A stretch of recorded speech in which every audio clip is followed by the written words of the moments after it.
Welcome to Green Giants, Titans of Renewable Energy, the podcast where insights and innovation meet. Every episode, we dive into conversations with industry leaders, experts, and change makers, bringing you the stories and ideas in the renewable energy sector that shape our world. And now, let's jump into today's episode with your host, Wes Ashworth. Welcome back to Green Giants, Titans of Renewable Energy. Today I'm joined by Jeff Sullivan, a seasoned engineering and operations executive with deep experience scaling advanced energy technologies. Jeff has held leadership roles at Applied Materials, GE, and Covalent Metrology, and most recently served as COO at Tigo Energy, where he helped drive rapid growth and scale and the lead up to their NASDAQ listing. In this episode, we dig into the future of EV infrastructure, battery and solar innovation, the real drivers behind U.S. manufacturing strategy, and what's next for clean energy at scale. Jeff, great to have you on the show. Hey, thanks a lot, Wes. I appreciate the introduction, and it's great to be here. Yeah, it's a pleasure to have you. Excited to get into it, and we'll start always like at the beginning. So what first sparked your interest in engineering, and how did that early curiosity evolve into a career at the forefront of solar and electrification? I think, like most of us, I found my way into it by taking things apart as a child. Right? Right? And then I think, like a lot of us, you take things apart and they never go back together again. And eventually you can take things apart and put them back together again. And as you get better, sometimes you can take things apart and they work when you put them back together again. Right, yeah. And I think that was kind of what got me into it, was a deep interest in how things work and why things work. I love that. And then, so how that initial interest in getting into engineering, how did you eventually get to just the renewable energy sector, solar, electrification? What's that story? I think it's a series of happy accidents. I started off as a material scientist, which I guess I still am. Yeah. But as part of that, had to implement a test stand for developing and testing these materials. And this is, outside of school and industry. And I showed an aptitude for doing it. And so then before you know it, you're in capital equipment. And then just through a series of happy accidents, I ended up with an opportunity to join the nascent solar energy group at Applied Materials back in 2005. Yeah. And it was a very hot time in solar in the United States and the world. And so it was an obviously really lucky thing to be able to grab onto and to be able to do. Yeah. So let me ask you this, 20 years in it, you've obviously enjoyed it maybe, or you've at least stuck with it. What's kept you in it that long? Ooh. Yeah, they call it the solar coaster, right? Up and down, and it can be fun, it can be terrifying. Yeah. I think what I really find attractive about it is such mission-driven work. Yeah. And that's with all of green energy, clean energy. It's way back when, 20 years ago, what I used to say is, I can explain what I'm doing to a 5-year-old, and they get why what I'm doing is good and important. Yeah, And I love that. And yeah, that's nice, but that's also with your colleagues and with your company and with yourself. And that's a really nice thing to motivate you to get up and to go face the challenges every morning. Yeah, absolutely. I love that answer. Thinking about your career a little more, so you've navigated everything from GE and Applied Materials to high growth companies like Covalent and Tigo, which I alluded to in the intro there. What's been the common thread, the mission or mindset that's guided you through those different environments? Yeah, that's kind of like asking the question from a totally different axis, right? Yeah. Or at least for me, the answer's from a totally different axis. Sure. I think for me, I've always been working on the edge, on something new. I don't think I've really ever been involved, I must have, but I don't think I've really ever been involved on sustaining something that was already successful and keeping it going, right? Still R&D, still important, still good. But I think I've always been on the trying to bring something new out that was on the edge of technology or product development. So it was always entrepreneurship, new product, and then growth. And I think being in like rapid growth environments, and I think those are the things that have kind of tied those experiences together. Sure, absolutely. And zooming out a little bit for a moment, just thinking about the industry as a whole, where do you think we actually are in the renewable energy transition or expansion, whatever you want to call it? And what's one narrative or assumption that you think the industry gets wrong right now? When you're on an exponential growth curve, it always looks like you're going onto the hockey stick, right?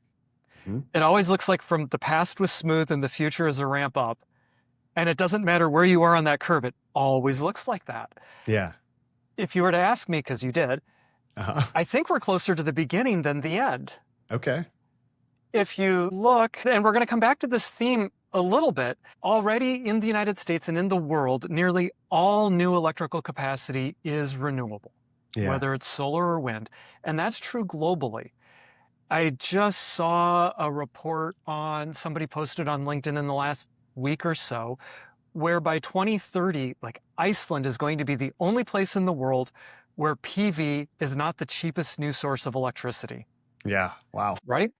But at the same time, we're just at something like 10% or something of capacity in the US is renewable, right?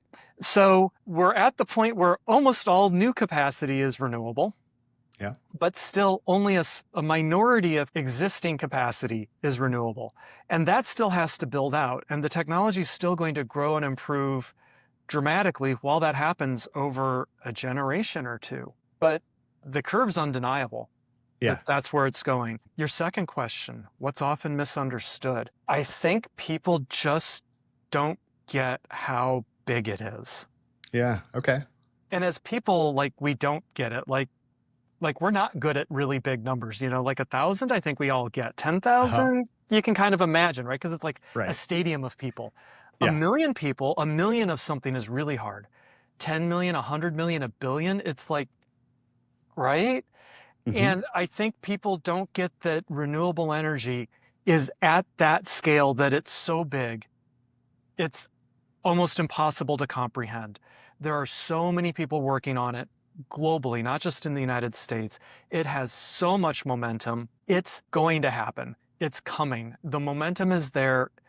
It is inevitable. Policy can only slow it down. I love that sentiment. Just hearing that overarching kind of like your thoughts on the industry, where we are in the hockey stick curve, what's coming. And I agree. I think it is hard for us to get our heads around that, the bigger and bigger it gets.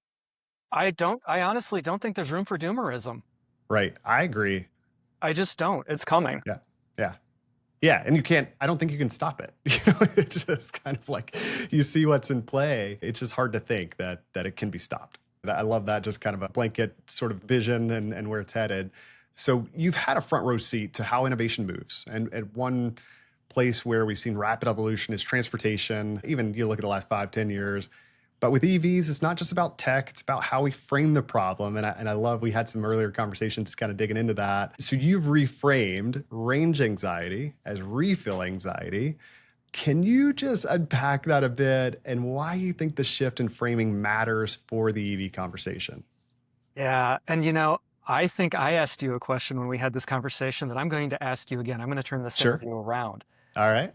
How often do you leave home with less than 30 miles in the tank of an ICE vehicle of your car? Not too often, but it does happen for sure. Exactly. And how often when that happens, like, of course, because it takes time to get down to 30 miles, right? Yeah. But when that happens, how much are you sweating bullets that you've only got 30 miles? I'm not sweating at all. I just know the only thing I'm sweating is like, now I got to stop. Okay. But no anxiety. But you see, you just reframed it for me, right? Because you didn't have range anxiety. You're not sweating it at all. What's different about leaving home with 30 miles of gas in the tank versus 30 miles of electrons in the tank? And you answered the question. Yeah. Because now you have to stop. It's about refilling. It's not about the size of the tank, right? It's about the ubiquity and speed of filling up. And the fact is, when you're with gas, they're everywhere. And it takes you, worst case scenario, 10 minutes, right? Because you have to wait or something, right? Yeah. And so really, what's the difference between 250 miles of range on a full Chevy Bolt, or depending on how you drive, 360 miles of range in a RAV4? On a daily basis, it's nothing, right? Yeah, exactly. It's all about the ubiquity and speed of filling up. And that's why I think it's refill anxiety and not range anxiety. It's an infrastructure problem, not a consumer technology problem. Yeah, I love that. And you're so right. I'd never thought about it until you said it in our original call. Like, you're right. You're absolutely 100% right. I think I got into I can't believe it. I got into a LinkedIn comments fight with somebody as a friend, but you know, I had kind of started to express this opinion. He came back and said, yeah, well, let me see what you think driving on Interstate 10. And it's like, But aren't you just proving my point that it's about your ability to refill? It's not about how far you can go between refills. It's Exactly. that you can refill and that you can trust that it's going to be working and fast and available when you get there. Without a doubt. And we'll come back to this a couple times, but it's about getting the question right. It's about getting the problem right, because that leads you to the answer, right? If the answer is 259 miles is not enough miles, then, we get that Ioniq 6 that I'm lusting after with 360. Yeah. Right? Exactly. Because in reality, how often do you drive that far? It's rare. You're mostly driving your 10 miles to work or those sort of things, right? If you're in the Bay Area, maybe 30, but yeah. Right? Exactly. I think, though, if you frame it as you need to be able to refill when you need to, how you need to, as quickly as you need to, that's a different set of solutions. Definitely. And so I think it's really critically important how you frame the question and the problem. Yeah, we will talk more about that as we go. The other thing I want to touch on here briefly is grid anxiety is real too, especially for skeptics. What would you say to those who worry about widespread EV adoption? It's going to strain or break the grid. We hear this, right? So talk to us about that a little bit too. This is a really similar theme to the hockey stick that we talked about with like grid going electric. Okay, so in the US, about a quarter of EV sales these days, or about a quarter of light vehicle sales these days are EVs. Yeah. And depending where you are in the United States, coming up on about 10% of the fleet. It's single digits in the US, about 10% in California. The grid hasn't broken yet. And in California, we don't have the most reliable grid to start with. But let's capture the magnitude of the problem. Let's go back to reframing the problem again. Sure. So the average lifespan of a light vehicle in the United States, and I just saw another article on this just this past week, is about 12 years right now. Okay, so you buy a car, it sits on the road for about 12 years. Now let's pretend magically, we wave a magic wand, and 100% of light vehicle sales from now on are EVs. That means in about 12 years, all of the existing fleet will be gone, which means in about 6 years, we'll be at about 50%, right? Sure. We're not starting at zero, so it'll be a little bit more than 50%, but that means it's 6 years to get to 50%. But we can't wave that magic wand. It's going to actually take another decade or more to get to that point. And so really we're talking 10 to 20 years before half the US fleet is electric. Yeah. Now we're talking about what, 2/3 of a generation? It's a generational problem. It's not like, oh my God, next week the power is going to go out. Right. It's really, we've got 10 years, 20 years to solve this problem, which is plenty of time to solve it. Yeah. We already see the problem coming, right? So, problems that people are watching don't happen. Right? Yeah, that's great. And if there's money to be made on this problem, then for sure capitalism will solve it. And so we're talking about, how do you roll out EV charging infrastructure? How do you support the distribution grid? So then distributed energy resources and distributed gen, and all of these things are going to be solutions to this problem, not just better transformers and better wires, which will also happen. Exactly. And over 10 or 20 years, it's sowing fear and doubt. Exactly. It's a problem that will get solved because people are focused on it. And again, let's benchmark the problem. Look at Norway. I actually looked it up to prep for this. Nice. Okay. Like 98% of their sales are EVs. Oh yeah. Right? And right now they're at 30% of their fleet. They've been in like almost 100% of their sales have been EVs for years now, but only 30% of their fleet are EVs because, again, it takes a decade to get all of the old vehicles off the road. Other than in the winter, Norway is not living in darkness, right? Their grid is holding up. And we can talk about the difficulties of updating grid and regulation in the United States, but I promise you regulation is also not easy in Europe. Right, exactly. Right? There might be a better deregulated utility market or things like that, but environmental regulations and things like that, they also have them, and they're able to do this. We can do it too. Absolutely. And it's kind of like, you frame up the problem. Smart people are working on this problem as well. And you mentioned certain things there, fast charging, energy storage. And I love just capitalism will help solve the problem as well. So I love all of that. We've talked a little bit about, obviously how EVs are driving those infrastructure needs, which you just mentioned there. The real story, I think, too, lives under the hood. So storage, chemistry, solar, and I want to explore where the real innovation is happening. What might be overhyped as well, too. Part of those solutions, you hear storage, battery is talked about more than probably it ever has been in the history of the universe. But battery tech's evolving really fast. It also feels a bit noisy, as I just said. You're hearing a lot of it. So from LFP to sodium ion to solid state, what innovations do you think are overhyped, and which ones are quietly game changing? Oh, Wes, can I phone a friend on that one? You could, yeah. Wow.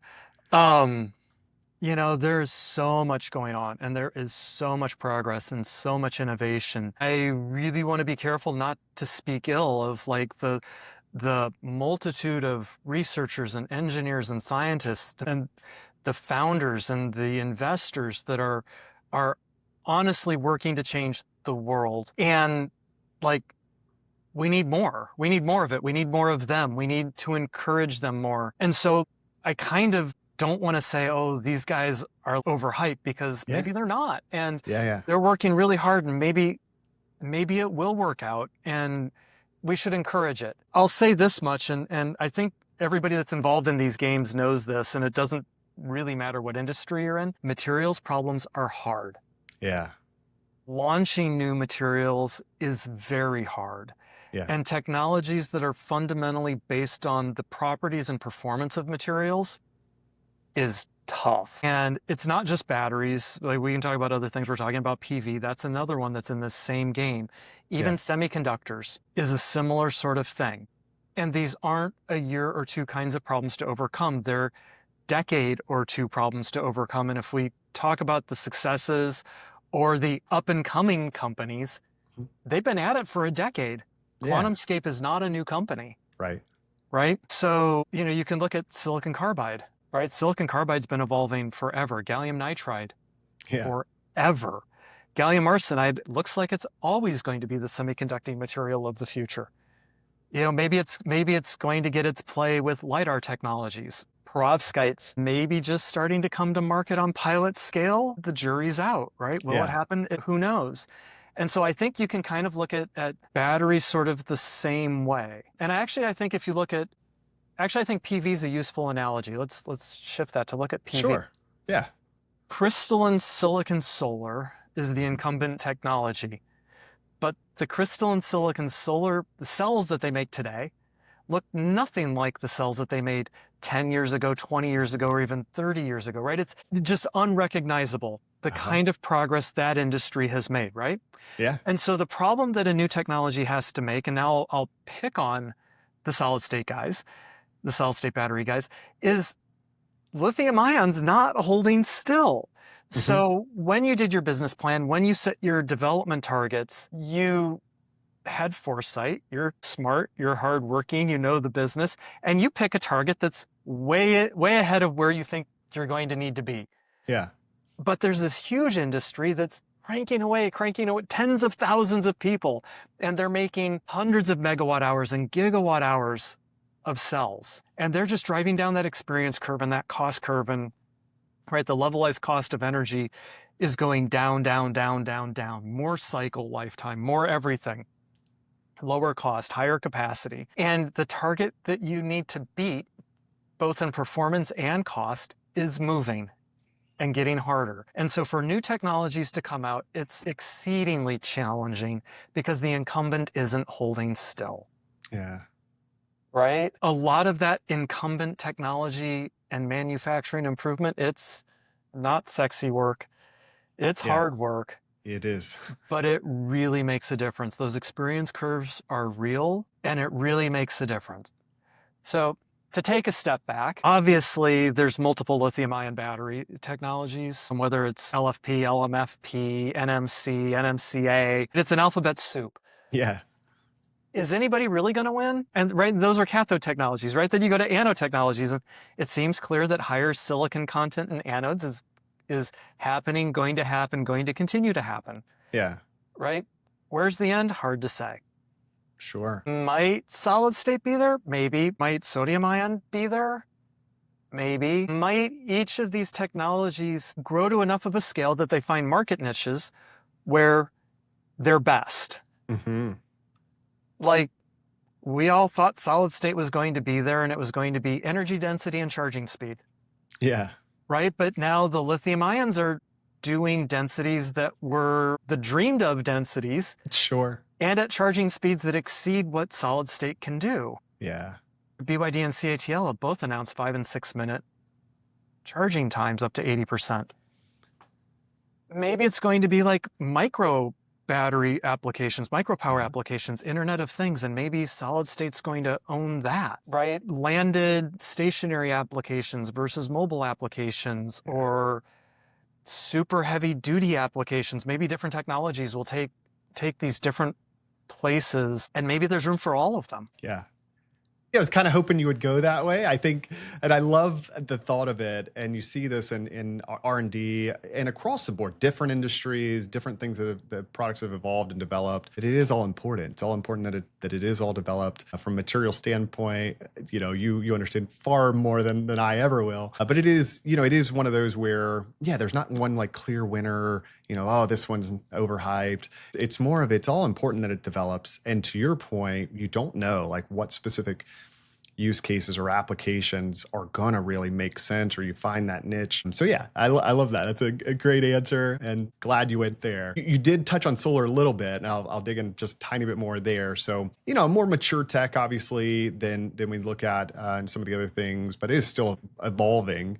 How much runway is left for real innovation? Like when you look at it from your background, like what's happening in materials, form factor, or manufacturing that has your attention? Form factor, wow, I'm so glad to see these enormous heavy modules now. The backstory is with Applied Materials, when we had a thin film silicon product, which is how I first got into solar, to be cost competitive with the other CapEx manufacturers in that space. For thin film silicon, we had to make enormous pieces of glass, 2.2 by 2.6 meters. It was easy to show that the balance of plant costs went down because you had fewer attachment points and things like that on this enormous piece of glass. But at that time, everybody was doing 60 centimeter by 120 centimeter modules. That was kind of standard. And we were way outside that sort of form factor. And it was a huge battle. And now you see that, with like the first solar modules, and now you're even seeing crystalline modules for utility scale applications. They're huge, just absolutely enormous. So it's really nice to see, 20 years later that's taking off. It's all done, like the levelized cost of electricity and even the cost per watt is so low today. I mean, it's an order of magnitude of where we were 20 years ago. To look at it, to track it, to follow it, to talk to it, it's a miracle. I mean, I feel like they've squeezed every gram of steel. I've been reading, I've heard the trend is going to be going to steel frames instead of aluminum frames because cost per unit stiffness. And then going with frameless, because why have a frame at all? It only costs money. It's just mind-numbing, every little bit of efficiency. And on a percent of, like on an absolute cents basis, maybe now we're fighting over tenths of a cent and hundreds of a cent, where before you were fighting over dimes and quarters. But on a percent basis, it's still significant efficiency gains. Right? If you put it on a log scale as opposed to looking at it on a linear scale, it's still fighting for significant gains at scale. The other big thing is efficiency. If you can improve the efficiency, right, the watts per square meter, you always win. Everything else gets better. And so I don't know what the next thing in R&D is, but you always see the product announcements. They're always coming out. The panel efficiencies today are above what record cell efficiencies were 20 years ago. Yeah, exactly. And with perovskites, 2-junction devices, 2-junction 4-terminal devices, as long as levelized cost of electricity keeps going down, and there's no reason at all to think that it won't. Where are we? I mean, ultimately, there's thermodynamic limits. I believe in those, but you know what? When you get to a 40% module, a 45% module, that's crazy when you're talking 400 watts per square meter. Yeah, unbelievable. Especially, as you said, it's kind of like the short amount of time, right? You look at a 20-year time frame. It's just staggering, like the development that's happened and how much better everything's gotten. I've said it a couple times, experience curves, Yeah, right? It's the improvement in cost or improvement in performance per doubling of installed output. And so exactly. you see this with batteries, you see this with PV, you saw this with transistors. My favorite from a long time ago, the chief technology officer at Applied Materials, a gentleman named Mark Pinto, to Mhm. name drop, he had pointed out boiler chickens. Yeah, okay. Follow an experience curve, that the inputs to bring a chicken from egg to something you can cook have Mhm. followed an experience curve from like the Middle Ages. And Yeah. so this drive to just get into making things and practice making things, Yeah, everything gets better. absolutely. Cool analogy. Didn't think chickens were coming into play, but hey, I love it. 20 years later, I'm still carrying the chicken story with There me. you go. It's stuck. So tech breakthroughs are only impactful as our ability to scale them. And so I want to transition a little bit to thinking about supply chains, manufacturing strategy, and policy. The US still pays nearly double, maybe it's more, for solar compared to other countries. And from your perspective, what's driving that cost delta and what levers can we actually pull to fix it? Policy, it's policy. It's policy. It's trade policy. And what levers, I was going to be flippant and say the voting lever, Yeah. but it's actually not exactly true. Hmm. The PV industry in the United States has, depending on your perspective, benefited or suffered due to protectionist tendencies. And that is true of this administration, which Hmm. actually might not be protectionist, and the last administration. Hmm. But the end result are policies that have raised prices for Americans. The end. And Exactly. the only way, and at the end of the day, the only way to solve it is with the voting lever, and it's to vote for politicians who will vote for policies that will put the U.S. on equal footing with the rest of the world on a competitive basis. Yeah, there you go. Put a And period we, on we that. pay more because during the last administration, Yeah. because there was a desire to protect U.S. companies that may or may not still be in existence. And this administration has different policy goals, but the end result is that we pay more. Yeah, absolutely. And I think through that, so kind of shift a little bit more too. So we've seen a growing shift towards tighter, more resilient supply chains in clean tech. What all is behind that trend? How does that intersect with innovation? Okay, so there's policy, there's global trade, there's Yeah. geopolitics, and there's trends in global growth. One thing I had mentioned once that I don't think there's a lot of room for doomerism Hmm. in these topics in today's world, and I really don't. One of the greatest miracles that we as humans have pulled off in the last generation is that abject poverty is almost gone in this world. It's still there, Right. but instead of it being billions of people, it's measured in millions of people. And, going back to those big numbers things, Yeah. being a human being today on average, just the median human being lives a much better life than 30 years ago. Sure. And you see that also with supply chains and trade. So where is the lowest cost labor in the world today? And where is there decent logistics so that you can extract the product of that labor? Right? Because just because it's cheap to make something doesn't mean it's cheap to get it out. And so Right. right now that's Southeast Asia. It's not China anymore, right? A generation ago, I was part of the wave of young leaders that got to move the supply chains into China. And now, even in second tier cities, labor rates are similar to nearshore locations and not that much less than some locations in the United States. And that's honestly, it's a good thing because it means that Yeah. those people's lives are so much better. And now other people's lives are getting better, but it also means that there is a shift towards looking for highly labor intensive manufacturing that you need to do it someplace else, right? As the lot of humanity improves, we need to Hmm. find other places. And there's a temptation to say that that's exploitive, Yeah. but over time, those labor rates will go up too. And over time, those people with those jobs will buy things that will spur domestic demand in those places. And those economies are also growing, Mhm. which is all a good thing.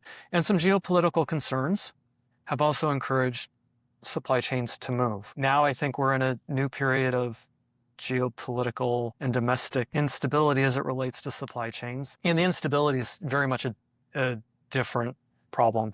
Without a doubt. And you touched on this. I'll just dig into it a little bit further. So full domestic manufacturing. It's a popular policy goal. From your perspective, is that realistic? And you shared some of that just there.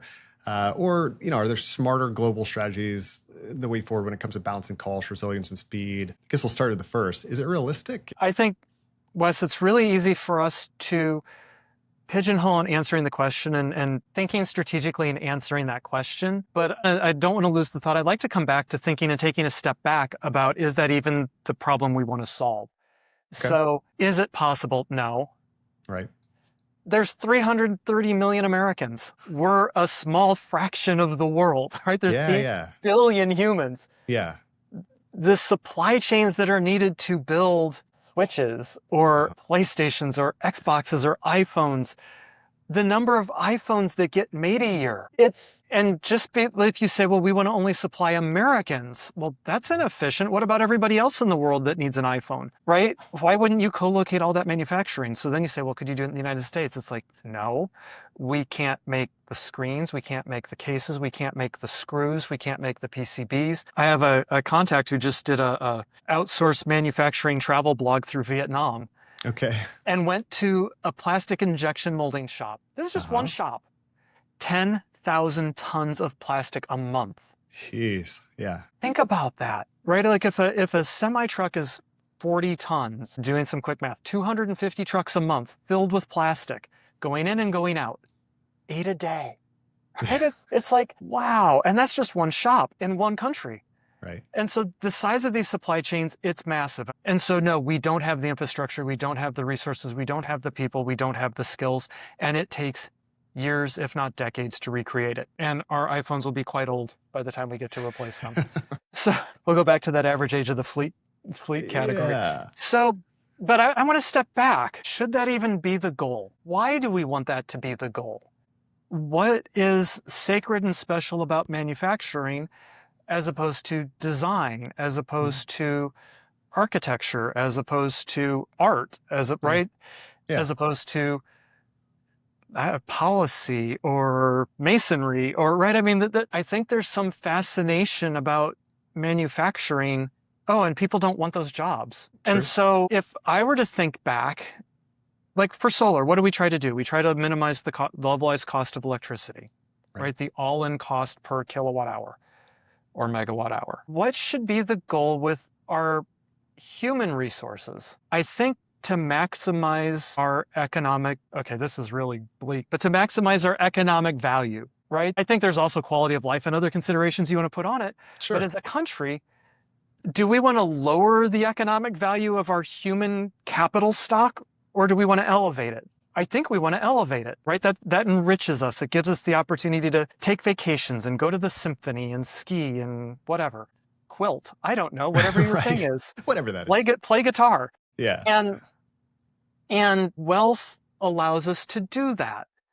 And so I think we want our people doing the things that add the most value. And I'd question if that is tightening a screw on a toaster oven. And perhaps designing the toaster oven or building the marketing strategy for the toaster oven is maybe the better good for a policy goal for the United States. Other countries and other places in their economic development cycles, it makes sense to have other goals, right? Absolutely. I'd throw the question back and say, yeah, great, but should that even be our goal? Is that the problem we're actually trying to solve? Good food for thought there, for sure. Okay, that got heavy. I love it. Just completely breaking it down, making people think differently. It's great. And these are the things the questions we need to ask and how we need to think about it. And getting back to that, is it the right question being asked? How many coal miners want their children to be coal miners? I would say none. How many farmers want their children to be farmers? Yeah, you want better, right? Always. Which is not to denigrate those jobs, right? They're needed and they're important jobs. Yeah. But they're hard jobs. Without a doubt. Which is also why people don't want the manufacturing jobs, because I know that's funny, and obviously my work in recruiting, people rarely ever go to the labor part of the conversation to go like, where are all these people going to come from? Because as you said, if you did all that, there aren't enough people. I did a summer job in a meatpacking plant when I was in college. Oh man. I get it. That talk about tough work. That's where it is. All right, we'll shift a little bit as we click closer to time. Just some future trends I wanted to touch on. Just kind of playing a long game, looking ahead, looking around what's around the corner. So, for your perspective, looking in the next 5 to 10 years, what do you think are the most unappreciated or maybe exciting trends, if we want to put a positive spin on it, in energy that aren't getting enough attention today? Predictions are difficult, but especially about the future. I Yeah. think that's Yogi Berra, right? Uh-huh. There's going to be more. Okay, now I can do my Kylo Ren, right? It's more. There's going to be more renewable generation. There's going to be more storage. There's going to be a lot more demand for electricity. Will our current regulated utility model in the United States be sustainable in that environment? Is it going to make sense? Already transmission and distribution are often split. Distribution and gen are sometimes split. Will they be more split? How is the distribution grid going to accommodate distributed gen? We see distributed gen not just on the transmission grid, but on the distribution grid, storage solutions on the transmission grid. Today, in some utilities, storage gets limited like it's a generation driver that could overload the grid, as opposed to being a resource that can stabilize the grid or provide extra capacity and smooth out peak utilization versus average utilization. And utilities are incentivized to look at it that way. So Yeah. will this all change? Boy, 5 to 10 years doesn't seem like a lot of time for utilities, but maybe. Exactly. I think those are the things that we need to see happen to make these happen. But there's a ton of vested interests that benefit from maintaining the status quo. And how that plays out, tightly concentrated vested interests tend to be able to lobby and campaign and organize better than much less intense, much more spread out, but maybe even greater interests. Absolutely. I won't dig into that too much because we don't have time to, but yeah, that's a good meaty topic there. Throughout the conversation, you've touched on a lot of big picture themes, innovation, some infrastructure, strategy type of stuff. I do want to close with just some philosophy, a few reflections that'll stick with you, but let's start. So if the US wants to stay competitive in clean tech, what specific moves do you think need to happen in industrial policy to get us there? So first, carrots, not sticks. Mm-hmm. And how do you see that playing out real? Like what's the carrot? What's the stick right now? The Inflation Reduction Act is a carrot. Yeah. A tariff is a stick. Yeah. We need more companies. We need policies to encourage company formation, whether that's encouraging debt, loans, venture capital, real estate development, whatever it is. We need policies that encourage more companies. We need more ideas. We need more tries. We need more entrepreneurs and founders, or non-traditional entrepreneurs and founders, being in a place where they can try, which means lowering the cost of failure. Societally lowering the cost of failure. We need more failures. I'm going to say something very provocative. Yeah. We need more Solyndras. Mm-hmm. Okay? When we look at the successes of today, you look at the big 5 Chinese PV manufacturers, you look at CATL or BYD in battery, BYD in automotive and EVs, they're the successes. We're blinded by survivor bias. We don't see the hundreds, maybe thousands, yeah, China's a big country, of failures that led to these 5 successes that we talk about. And we tend to worship the leaders of these successes, right? You're right. But we don't recognize that they also hit the lottery like multiple consecutive times. And everybody was working hard. Everybody was good. Everybody was talented. But for whatever reason, these people made it through. And I think we tend to want to punish the failures and put the successes on a pedestal too much. And I think we need to encourage more. And I think that's how we get there. And the policies that allow us to do that are the ones that are going to help us succeed and compete as a country.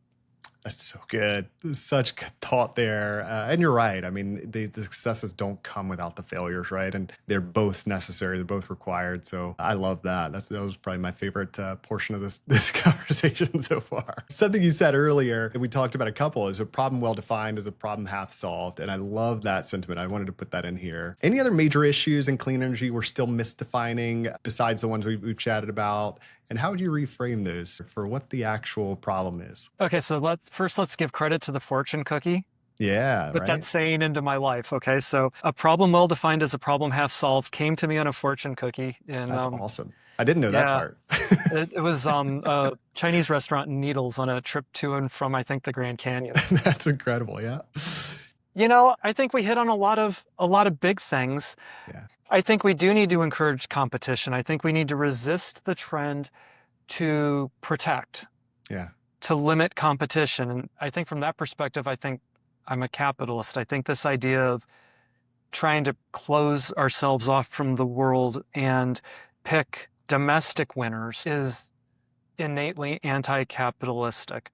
I think we need to trust ourselves to be able to compete.